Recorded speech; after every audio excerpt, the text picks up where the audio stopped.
வருங்கால காவலர்களுக்கும் உங்கள் ஜேபின்னு வணக்கங்கள். இன்னைக்கு நம்ம என்ன பார்க்க போறோம்னா சைக்காலஜில திசை கணக்குகளை பார்க்க போறோம். இந்த திசை கணக்குகள் இல்லாத கொஸ்டின் பேப்பரே இருக்காது. இந்த திசை கணக்கு நமக்கு தெரியணும் அப்படின்னா முதல்ல 8 திசைகள் தெரிஞ்சிருக்கணும். அந்த 8 திசைகள் தெரிஞ்சிருந்தாதான் திசை கணக்கே போட முடியும். அதுல மேல இருக்கிறது வட திசை தான் நம்ம போட்டாதான் நமக்கு எப்பயுமே சரியா வரும். வாங்க இதுக்கான இதை சால்வ் பண்ணி பார்க்கலாம்.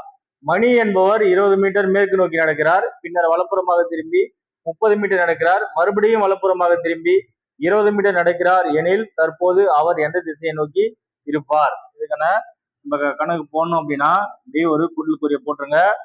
மேல இருக்கிற திசை தான் என்ன திசைனா வடக்கு திசைன்னு போடணும். இப்போ இதுல இருந்து ஸ்டார்ட் பண்ணலாம். ஸ்டார்ட் பண்றோம் அப்படின்னாலே இந்த சென்டர் பாயிண்ட்ல இருந்து தான் ஸ்டார்ட் பண்ணணும். அதை யாரு சொல்றாங்களோ அதை நம்மளா எடுத்துக்கணும். இதுல மணி சொல்றாங்க, அந்த மணி தான் யார் எடுத்துக்கணும்னா நம்மளா எடுக்கணும். மணி என்பவர் 20 மீட்டர் மேற்கு நோக்கி நடக்கிறார். இந்த வடக்குன்னா அதுக்கு ஆப்போசிட்ல இங்க என்ன வரும்? மேற்கு வரும். இங்க என்ன வரும்? கிழக்கு வரும்.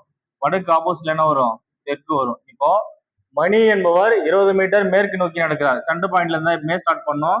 ஒரு 20 மீட்டர் மேற்கு நோக்கி நடக்கிறார். பின்னர் வலப்புறமாக திரும்பி 30 மீட்டர். இப்ப இங்க இருக்காரு ஒருத்தர், அவருக்கு வலப்புறம் எங்க வரும்? இப்படிதானே வரும். வலப்புறமாக திரும்பி 30 மீட்டர் நடக்கிறார். இப்ப இங்க வந்துட்டார். 30 மீட்டர் நடக்கிறார். நடந்து மறுபடியும் வலப்புறமாக, இப்ப இங்க இருக்காரு, அவருக்கு வலப்புறம் இந்த பக்கம் தானே, மறுபடியும் வலப்புறமாக திரும்பி 20 மீட்டர் நடக்கிறார். 20 மீட்டர்னா இங்க வந்திருப்பாரு. நடக்கிறார் எனில் தற்போது அவர் எந்த திசையை நோக்கி இருப்பார்? இதுலதான் நம்ம கவனிக்க வேண்டிய ஒரு விஷயம் இருக்கு. அவர் புறப்பட்ட இடத்துல இருந்து எந்த திசையில இருக்கான்னு கேட்பான்.